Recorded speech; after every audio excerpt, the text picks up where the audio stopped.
आणि ब्रेक नंतर तुमचं स्वागत। यावेळेला एक ब्रेकिंग न्यूज येते। नाशिक मुंबई प्रवास करणाऱ्यांसाठी एक खुशखबर आहे, कारण नाशिक मुंबई लोकल सेवेसाठी चाचणी सुरू आहे।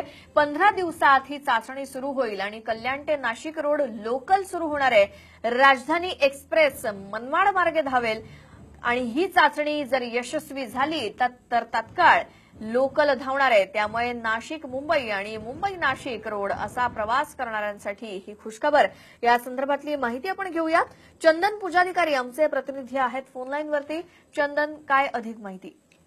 श्वेता, खरं तर हजारोच्या संख्येनं नाशिकचे जे प्रवासी आहेत ते मुंबईला नोकरीसाठी व्यवसायासाठी जात असतात। मात्र एवढ्या मोठ्या प्रमाणात प्रवासी असले तरी फक्त पंचवटी एक्सप्रेस असेल किंवा राज्यराणी एक्सप्रेस असेल, गोदावरी एक्सप्रेस असतील, या अगदी बोटावर मोजण्या इतक्या एक्सप्रेस ज्या आहेत त्या नाशिक आणि मुंबई दरम्यान आहेत।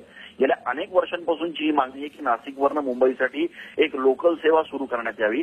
मात्र कसारा घाट जो आहे मध्ये, त्या कसारा घाटामध्ये एकूणच अडचण असल्यामुळे या संदर्भातला प्रवास जो आहे तो आतापर्यंत लोकलच्या माध्यमातून होत नव्हता। मात्र आता मध्य रेल्वेनं अशा पद्धतीनं चाचणी करण्याचा निर्णय घेतलाय।